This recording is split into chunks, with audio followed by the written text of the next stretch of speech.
Recording.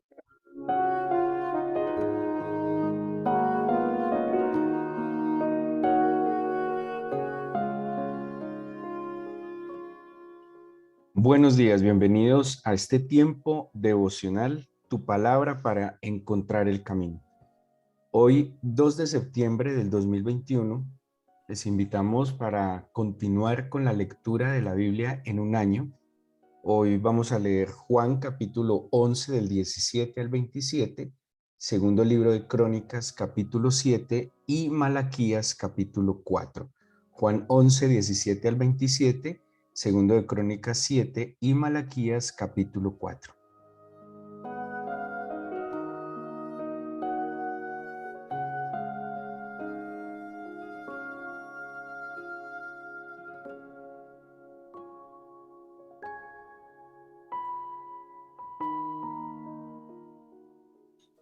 Y les invito para que terminemos la meditación que veníamos haciendo en el libro de Malaquías. Como les decía días atrás, es un libro que expresa abiertamente la inconformidad del Señor con su pueblo, un pueblo que había visto su misericordia, su gracia en muchos aspectos. Es el pueblo que volvió de la cautividad, es el pueblo que recibió la oportunidad de volverse a establecer en Jerusalén, de volver a edificar el templo. Es un pueblo pues que pudo ver seguramente las historias que sus padres les contaban y ver el poder de Dios disponiendo el corazón de un hombre que nada aparentemente tenía que ver con la fe judía y que les permite volver al pueblo. Vimos, y en estos 2 días anteriores vimos cómo pues el Señor les reclama, les pregunta acerca de la adoración como Padre y como Señor, pidiéndoles el obedecerle, el honrarlo, el amarlo. También les reclama en algo que ellos actúan, y es que, claro, como les decía, si mi relación con Dios se desajusta, pues obviamente es muy difícil que mi relación con el prójimo se mantenga. Y el Señor le reclama acerca de la deslealtad con la esposa, con el esposo, con su prójimo. Y en el capítulo 3, el Señor les va a reclamar, va a seguir haciendo estas preguntas, pero el capítulo 3 y 4 va a dar una promesa extraordinaria, que el mismo Malaquías lo va a decir acerca de Elías, ¿sí? Como aquel que prepararía el camino. Y seguramente muchos en la interpretación esperarían que Elías resucitara, que bueno, acuérdense que Elías no murió, Elías fue arrebatado a los cielos, igual que Enoc, y algunos pensarían que Elías había de volver y que él prepararía el camino del Mesías. No necesariamente exactamente debía volver Elías, sino que las características de Elías, de cómo obró el Espíritu Santo en, sobre y a través de Elías, asimismo iba a obrar en aquel hombre, en aquel siervo que prepararía el camino del Señor, que ya sabemos que fue Juan el Bautista. Pero aquí hay un lenguaje ya de esperanza y le recuerdo como el esquema que más o menos siempre hablan los profetas. Una denuncia, una exhortación, un llamado al arrepentimiento, una confrontación para que el pueblo vuelva al Señor. Y pues fruto de aquel que oye, se arrepiente y vuelve al Señor, pues hay unas promesas de bendición. Y de eso se trata, o sea, aun cuando el Señor manda a Jonás a decirle que Nínive iba a ser destruida, el plan de fondo del Señor no era destruir a Nínive. Por el contrario, el Señor ama al ser humano. Dice Juan, de tal manera amó Dios al mundo que ha dado a su Hijo unigénito para que todo aquel que en él cree no se pierda y tenga vida eterna. Dios no quiere que nadie se pierda, por el contrario, quiere que las personas se salven. Y ese es el anuncio de los profetas para que se arrepintieran. Y ese era el propósito también de Malaquías, que la nación se volviera al Señor, que el pueblo, los sacerdotes, que los niños, los jóvenes, que todos se volvieran al Señor. El capítulo 3 dice entonces, yo envío mi mensajero, el cual preparará el camino delante de mí y vendrá súbitamente a su templo el Señor a quien vosotros buscáis y el ángel del pacto a quien deseáis vosotros. He aquí viene, ha dicho Jehová de los ejércitos. Es un anuncio mesiánico, es un anuncio del Mesías, es un anuncio del Señor, del deseado de las naciones, del anhelo del corazón. El mismo capítulo 4 también nos va a plantear cuando dice el versículo 5 y 6, he aquí yo os envío el profeta Elías antes que venga el día de Jehová grande y terrible. Él hará volver el corazón de los padres hacia los hijos, el corazón de los hijos hacia los padres, no sea que yo venga y hiera la tierra con maldición. Y si ustedes observan, los que han estado leyendo el libro de Malaquías, Malaquías habla mucho de la maldición, como el mismo libro de Deuteronomio. Y aquí Malaquías en una interpretación un poco más allá, cuando uno mira Deuteronomio, se ve la maldición como consecuencia de la desobediencia, pero como un acto lógico. Pero aquí se ve como si Dios mismo diera la maldición, ¿sí? Y para algunos les puede sonar chocante o fuerte que diga que Dios maldice. Pero bueno, eso ya lo explicamos hace 2 días. Claro, Dios no puede decir algo bueno acerca de alguien que le ha ofendido, que está en contra de él, que le ha desobedecido, que le deshonra, que va abiertamente en contra de lo que el Señor tiene para nosotros. Dice entonces, volviendo al capítulo 3, el versículo 3, hablando del anuncio mesiánico, se sentará para afinar y limpiar la plata, porque limpiará a los hijos de Leví, los afinará como a oro y como a plata, y traerán al Señor ofrenda en justicia. Y será grata al Señor la ofrenda de Judá y de Jerusalén, como en los días pasados y como en los años antiguos. Y vendré a vosotros para juicio, y seré pronto testigo contra los hechiceros. Miren el listadito de las situaciones que estaba viviendo el pueblo de Judá. Seré testigo contra los hechiceros, los adúlteros, contra los que juran mentira, los que defraudan en su salario al jornalero, a la viuda y al huérfano, y los que hacen injusticia al extranjero, no teniendo temor de mí, dice Jehová de los ejércitos. Mire todas las consecuencias y las situaciones que estaba viviendo de injusticia social el pueblo de Israel. Además de que había hechiceros, había adúlteros, había mentirosos, aquellos que defraudaban en el salario, que no pagaban a tiempo o no pagaban justamente, aquellos que no tenían favor y le hacían injusticia al huérfano, a la viuda del extranjero, porque no tenían temor de Dios. Entonces, todo este desajuste, esta falta de una adoración sincera al Señor, esta deslealtad con la esposa, con el esposo, con la familia, pues obviamente también se va a ver en un desequilibrio social y en un inadecuado comportamiento con el prójimo. Luego dice el versículo 6, yo Jehová no cambio, por eso hijos de Jacob no habéis sido consumidos. Y ojo con esto, lo mismo que dice el Señor Jesucristo, es el mismo ayer, hoy y siempre, es inmutable y conmovible. O sea que los atributos esenciales del Señor no cambian, no disminuyen, no se alteran. Porque yo no cambio, dice el Señor, por eso no habéis sido consumidos. O sea que como la misericordia, el amor, la bondad, la gracia, la paciencia, la humildad de nuestro Señor no cambia, por eso no hemos sido consumidos. Por eso el Señor sigue siendo paciente, clemente, misericordioso, pero no deja de ser justo y no deja de ser, hablando de justicia, pues no deja de tener que expresar o aplicar los juicios.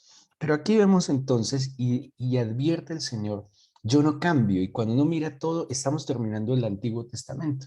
Y cuando miramos desde el Génesis hasta el Malaquías, observamos en el Antiguo Testamento y lo veremos hasta el Apocalipsis, que el Señor siempre está haciendo un llamado a su pueblo de volver al camino, de volver a la verdad y de volver a la vida. No cambia.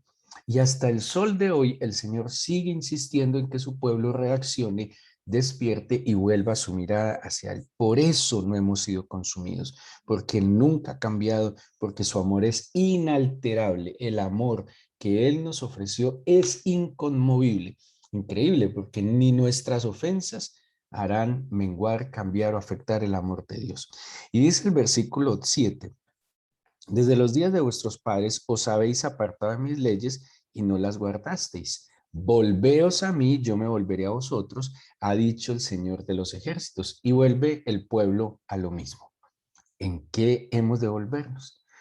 Vuelvo y les digo, estas preguntas o estas respuestas con preguntas siguen siendo ofensivas, soberbias y altivas. O sea, tú me estás llamando la atención y no veo por qué me estás llamando la atención. No entiendo las razones por las cuales me llaman la atención. Lo mismo, el mismo modo de operación lo hemos visto en todo el libro de Malaquías. No reconocemos lo que tú nos estás reclamando. Algo así como, pues, estás equivocado, Señor. Y aquí va a entrar en un tema, pues, no muy fácil, porque se va a meter con algo que sí que menos le gusta a las personas. Primero se mete con el tema espiritual, ¿sí? El culto, la búsqueda del Señor. Luego se mete con el tema de la psiquis, las emociones, las relaciones interpersonales. Pero aquí se va a meter con la parte material, ¿sí? Con el bolsillo, con los recursos. Entonces, claro, lo espiritual no me adoran, no me reconocen como Dios. En la parte emocional, psicológica, no son leales, no son fieles, no tienen una buena relación con el prójimo, lo explotan, le hacen daño, hacen injusticia con el prójimo, pero ahora les va a decir, es que ustedes me están robando, que es lo que les va a decir en el versículo 8. O sea, se está metiendo con lo material. Y como dice el Evangelio, donde está mi corazón está mi tesoro, ¿sí? Y, o sea, lo que yo más valoro, donde pongo mi corazón, ahí está mi tesoro. Cuando yo pongo mi tesoro, mi valor en el Señor o mi corazón en el Señor, pues ahí está mi tesoro, eso es lo que yo más valoro. Y le dice el Señor al pueblo, ¿robará el hombre a Dios? Pues vosotros me habéis robado. ¿Y qué dijisteis? ¿En qué te hemos robado? Y estas son palabras muy fuertes que muchas personas quisieran que el capítulo 3 de Malaquías no existiera. Sí, porque pues, yo le he robado a Dios, pues yo cómo le voy a robar a Dios. Y ahí hasta sacamos conceptos teológicos. No, es imposible robarle a Dios, porque todo es de Dios, todo le pertenece al Señor, de Dios es la tierra y su plenitud y todo lo que en ellos hay. ¿Cómo el hombre va a robar a Dios? Pues el Señor les dice, ustedes me están robando. El pueblo de nuevo le dice, nosotros ¿en qué le hemos robado? Y le dice, en vuestros diezmos y ofrendas. Y aquí viene, como les decía, algo fuerte. Malditos sois con maldición, porque vosotros, la nación toda, me habéis robado. ¿Por qué? ¿Qué demuestra esto? El Señor había establecido desde el Antiguo Testamento que no quedó abolido ni anulado los diezmos y las ofrendas. Y a mí, y tengo que decirlo, a mí me da mucho pesar a veces en la enseñanza la Biblia da instrucciones y enseñanzas para la sabia administración de los recursos. Y la verdad, yo he escuchado algunas enseñanzas donde se reemplazan los principios establecidos por el Señor por ciertos dogmas que parecen unos negocios que se pretenden hacer con el Señor. El diezmo no es un negocio que se hace con el Señor. El diezmo es una expresión de temor, es una expresión de gratitud y es una expresión de amor para el Señor. Y de ninguna manera yo puedo hacerte un diezmo, que eso yo lo he escuchado y me parece equivocado, hacerte un diezmo de una ofrenda, una siembra. ¿Sí? Entonces su semilla de fe es que tome sus diezmos y los siembre en una tierra para que le sean multiplicados. Creo que es una inadecuada concepción de lo que es honrar a Dios. Es como lo que hablaba hace 3 días. Yo voy a buscar a Dios para que me bendiga. Yo voy a subir al templo para que el Señor me bendiga. Yo voy a hacer un acto de servicio para que el Señor me sirva a mí. No, si Él es Dios y yo le voy a dar culto, Él debe ser el centro de mi vida. Y esa inadecuada perspectiva de lo que es el Señor, de lo que soy yo como su creación, como su hijo, es lo que a nosotros nos hace vivir una vida que no es la que el Señor tenía para nosotros. La vida abundante es una verdad y una realidad, y esa abundancia no se fundamenta en lo que tengo, sino en lo que soy. Y entiendo que todo lo que viene en mis manos el Señor lo añade con generosidad. Dice entonces, nación, ustedes me están robando. Y les dice, y son malditos con una maldición porque todos me han robado. Pues imagínense si robarle a alguien es malo, al jefe, Imagínese, si usted le está robando a su jefe, ¿qué pasa cuando él se dé cuenta? Al gobierno, ¿qué pasa cuando él se dé cuenta? Ahora, robarle a Dios, ¿será que él no lo sabrá? Y dice el versículo 10: traed todos los diezmos a la alfolía, haya alimento en mi casa, probadme ahora en esto, dice el Señor de los ejércitos, si no os abriré las ventanas de los cielos, derramaré sobre vosotros bendición hasta que sobreabunde, reprenderé también por vosotros al devorador y no os destruirá el fruto de la tierra ni vuestra vid, en el campo será estéril, dice el Señor de los ejércitos, y todas las naciones os dirán bienaventurados, porque seréis tierra deseable, dice Jehová de los ejércitos. Hay algo que me da mucha tranquilidad en este mensaje de Malaquías. Y si fuera suspicaz, si yo fuera suspicaz y supiera que quien está dando este mensaje es un sacerdote, un levita, pues diría, vuelvo y digo, siendo yo suspicaz, estaría pensando que un sacerdote y un levita, que son los que trabajan en el templo y viven de los diezmos y de las ofrendas, pues me generaría un poco de suspicacia que estuviera diciendo esto. Pero quien está diciendo esto es un profeta. El profeta no vivía de los diezmos y de las ofrendas. El profeta podría tener otras profesiones.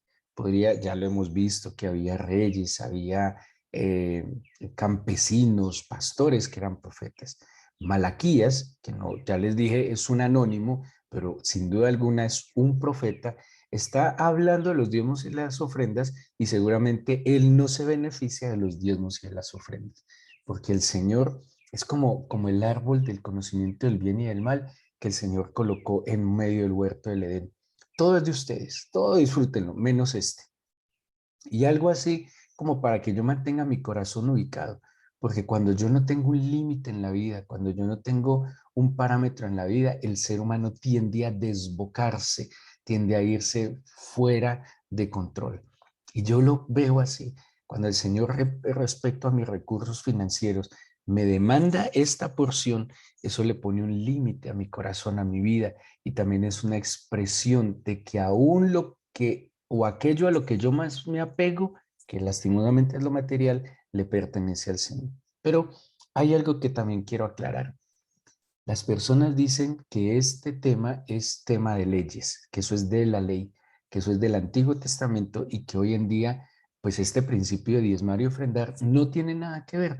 Pero Mateo 23:23, Evangelio de San Mateo, Nuevo Testamento, palabras del Señor Jesús, el Señor Jesús le dice a los escribas y fariseos, Mateo 23:23, hay de vosotros escribas y fariseos hipócritas, porque diezmáis la menta, el eneldo y el comino, y dejáis lo más importante de la ley, la justicia, la misericordia y la fe. Esto era necesario hacer sin dejar de hacer aquello. ¿Sabe qué le está diciendo el Señor a los fariseos y a los escribas? Ustedes diezman el comino, lo poquito, algo así como las moneditas. Diezman la menta, el eneldo, o sea, lo que es más grande. Ustedes son unos duros para diezmar, pero han dejado a un lado lo más importante de la ley. ¿Qué es lo más importante de la ley? La misericordia, la justicia y la fe. Y ojo, como dice al final, esto es necesario hacer sin dejar de hacer aquello. O sea, ¿qué es necesario hacer? La justicia, misericordia y fe sin dejar de hacer aquello. Diezmar, la menta, el eneldo y el comino. Y aquí quiero decirles algo que equivocadamente también muchos creyentes que diezman, que ofrendan, tienen un error y no disfrutan las bendiciones que dice Malaquías. Ojo con las bendiciones que dice Malaquías. 1. Abriré las ventanas de los cielos. 2. Derramaré sobre vosotros bendición hasta que sobreabunde. 3. Ojo, reprenderé también por vosotros al devorador. Quiere decir, y oído con esto, que yo estoy llamado a reprender el devorador. ¿Sí? Pero aquí el Señor está prometiendo que eso que yo debo hacer, que es reprender al devorador, porque yo debo identificar como atalaya cuando viene el devorador. Y esto que yo debo hacer, que es reprender al devorador, ¿saben quién lo va a hacer por mí? El Señor. ¿Sí? Uf, por Dios, una cosa es que yo reprenda al devorador y otra cosa es que mi Señor reprenda al devorador. Y si mi Señor reprende al devorador, no destruirá el fruto y la vida en el campo no será estéril. Y la cuarta bendición es que me dirán bienaventurado y dichoso. Muchos creyentes diezman y ofrendan. Muchos creyentes en un acto, desde un principio, diezman y ofrendan. Pero tal vez no experimentan que las ventanas de los cielos estén abiertas, no experimentan que haya bendición sobreabundante, no experimentan que el devorador sea reprendido y no experimentan dicha. ¿No será que falta lo que dijo el Señor Jesús en Mateo 23:23? Falta la justicia, la misericordia y la fe. Porque si yo diezmo, que es lo que le dijo a los escribas y fariseos, pero no lo hago con justicia, con misericordia y con fe, no voy a experimentar lo que me está diciendo Malaquías. Algo muy singular. Malaquías dice, probadme ahora en esto. A mí desde el principio que yo entendí este texto de la Biblia, decía, probadme ahora en esto. Claro, yo pruebo al Señor en un acto de fe, pero acompañado de misericordia y de justicia. Ahora, ¿por qué justicia, misericordia y fe? Uno, justicia. Es justo que yo reconozca, como dice el apóstol Pablo y les escribe a los Corintios, si yo siembro en vosotros lo espiritual, será malo que coseche de vosotros lo material. Y dice Pablo, si otros participan de este don, que tal vez no están sembrando en vosotros lo espiritual, yo como apóstol no tengo derecho a hacerlo. Pero ¿saben qué dice Pablo a continuación? Pero tranquilos, yo renuncio a mi derecho como apóstol. ¿Sí? Cuando hablo de justicia, cuando habla de justicia la Biblia, es que es justo que si yo estoy recibiendo bendiciones, yo haga partícipe de las bendiciones a su iglesia, a sus pastores, al sacerdote, a quien le ministra, a quien le enseña. Eso dice la Biblia, es justo. Es justo también que si yo estoy siendo bendecido, yo multiplique y haga parte de esa bendición a muchos otros, porque dice la Biblia acá, haya alimento en mi casa. Y el alimento que debe haber en la casa del Señor es su palabra, que haya palabra de Dios, que haya enseñanza, que haya instrucción. Pero Mateo 23:23 dice que también se hace con misericordia. Y cuando hablamos de misericordia, no es misericordia con los que viven del Evangelio, es misericordia con la obra a través de la cual se hace para llegar a aquellos que están perdidos y sin esperanza. Lastimosa o lastimosamente o no, pues toda obra necesita unos recursos totales y las obras no se extienden muchas veces porque los recursos son limitados. Cuando yo pienso con misericordia, entiendo que si yo recibí de gracia, doy de gracia. Pero también se hace con fe, dice Mateo 23:23. ¿Por qué con fe? Creyendo que el Señor, al yo estar actuando en misericordia e en justicia, también el Señor entonces abrirá las ventanas de los cielos, derramará bendiciones sobreabundantes en mi vida, reprenderá por mí el devorador y seré reconocido como dichoso. Es un pasaje extraordinario. Y cuando mi corazón se ajusta a la fe, a la misericordia y a la justicia, yo voy a experimentar que el Señor de verdad me ha hecho un hombre dichoso y bienaventurado. Y cuando yo recibo y veo que Dios derrama bendiciones sobreabundantes, ahora, bendiciones sobreabundantes es que el Señor le devuelva o le multiplique ese recurso. ¿No serán bendiciones sobreabundantes la salud? ¿No serán bendiciones sobreabundantes la oportunidad o las oportunidades? ¿No serán bendiciones sobreabundantes que usted experimente tranquilidad, paz, sabiduría, sobriedad? ¿No son bendiciones sobreabundantes que usted viva una vida armoniosa en su casa, que en su casa haya orden, que en su casa haya armonía, que en su casa haya paz?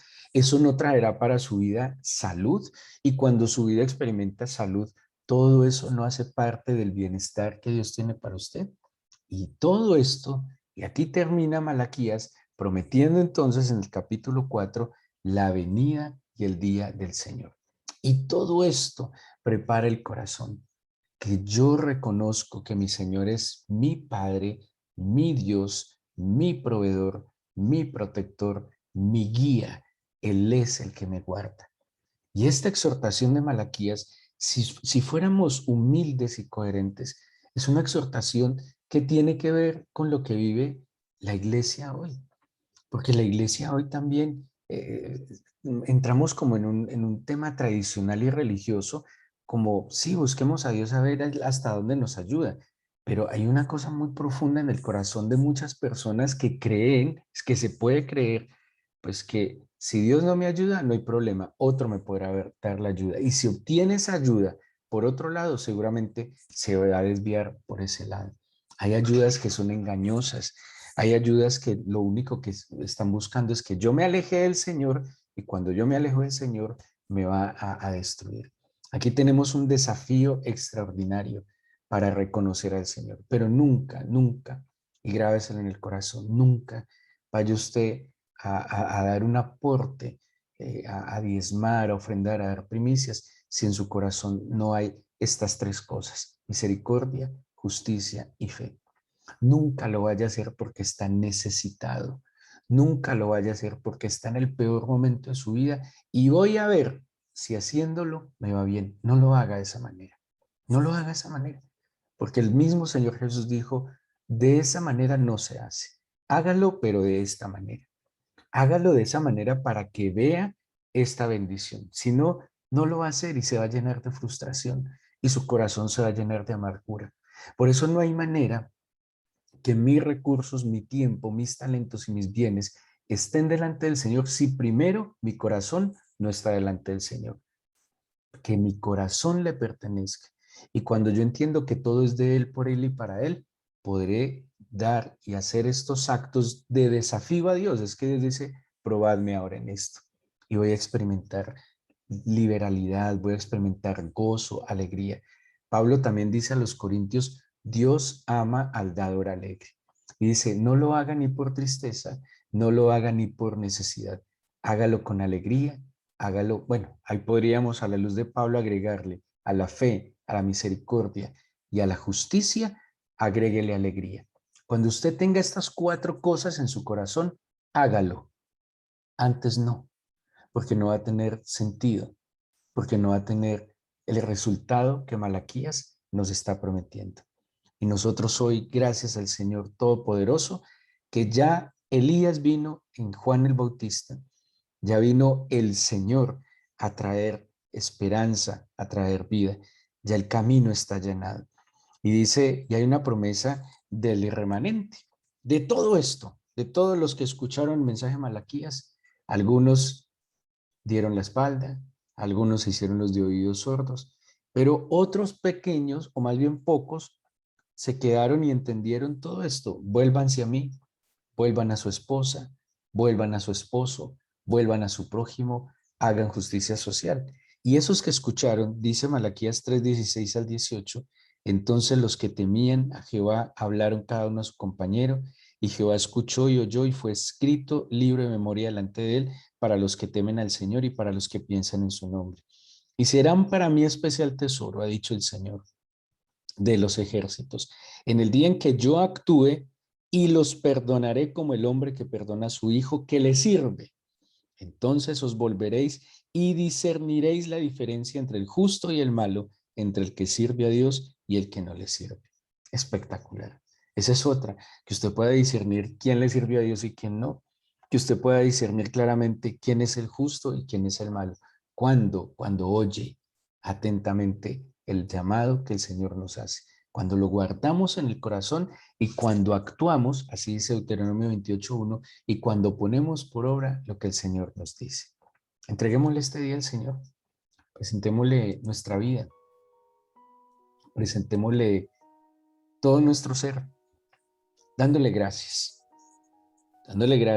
porque Él es sabio, Él es perfecto. Y nada de lo que el Señor nos ha puesto delante es para mal, es para bien. Y a veces hay situaciones que no comprendemos.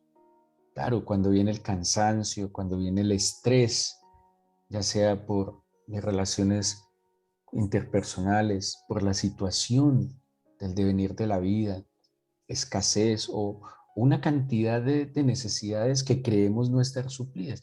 Que eso también es algo que Dios, que tú, Señor, nos vas a ayudar a entender qué realmente es una necesidad. y qué realmente es un deseo impuesto por la sociedad, Señor. ¿Cuáles son las verdaderas necesidades que hay en mi corazón? Y a la luz de esto es innegable que hay compromisos, hay necesidades básicas, pero hay una necesidad fundamental y es volvernos a ti. Dígale al Señor con todo su corazón, ayúdame a volver a ti, Señor, a rendirte mi corazón, porque donde está mi corazón está mi tesoro. Y tal vez hoy mi corazón está en mi trabajo, en mi casa, en mi vehículo, en mis hijos, en mi estudio. Y como ahí está mi corazón, pues es lo que más valoro y todos mis esfuerzos están enfocados allí. El Señor le pide a su pueblo una parte que es un símbolo de reconocerlo. Pero hay otros dioses falsos que le piden todo. Las drogas, el alcohol, el juego, la infidelidad. Le saca todo a las personas. El Señor nos demanda una parte para guardarnos el corazón en temor y en gratitud. Yo anhelo, quiero, necesito y deseo que tú seas mi Dios. Yo no quiero otro Dios en mi vida. Porque otros dioses no me aman, Señor. Además no existen, son falsos, son creación de la mente. Yo quiero que tú seas mi Dios, mi Señor. Quiero experimentar la salvación que me diste, el perdón de mis pecados. Quiero vivir una vida en libertad, en esperanza. Si tuya es la tierra y su plenitud, y tú eres mi Señor, mi Dios, yo quiero disfrutar. Yo quiero con libertad disfrutar, tranquilo. Que aunque el ser humano quiera intervenir tus planes, yo sepa y tenga la certeza que estoy en tus planes, que no dependo sino solo de ti. Te entrego mi corazón hoy, mi vida. Te pido perdón, porque si tal vez en cada una de estas preguntas que hizo Malaquías, yo también te respondí groseramente. Si yo también, Señor, te cuestioné sobre tu honor, tu temor, la obediencia. Si yo también te menosprecié y me atreví a decir, "Yo, ¿en qué te he menospreciado?". Sí, agradece que te busco, porque a veces hay una actitud soberbia. Si yo también, Señor, ante tus cuestionamientos y demandas, he sido indiferente. Tengo que reconocer hoy que tal vez te he cansado con mis palabras de queja, de necedad, como dice el capítulo 2:17 de Malaquías. Pero también tengo que reconocer y pedirte perdón si te he robado y si no te he dado el honor, la honra y lo que es tuyo. Escrito está, Señor. Y yo sabré qué hago con esta información. Pero quiero pedirte que me ayudes. Tú sabes mis dificultades y que me ha faltado fe. Y seguramente también me ha faltado misericordia. Y seguramente también me ha faltado justicia. Aumenta la medida de mi fe para creer tus palabras, para obrar con misericordia y con justicia. Extiende tu mano de bendición, abre los cielos, derrama bendiciones sobreabundantes sobre tu pueblo que te prueba. Reprende el devorador, Señor, y permíteles experimentar que tú estás siempre con nosotros. Yo te bendigo, Padre del cielo, de la tierra, por escucharnos y bendecirnos con tu palabra, por, por darnos la gracia y la bondad de conocerte. Guarda y cuida nuestro corazón, líbranos de caer en cualquier tentación, y te pido, Todopoderoso, que el pan nuestro de cada día, no solo tu palabra, sino el que alimenta nuestro cuerpo, lo recibamos con gratitud. En el nombre de Jesús. Amén.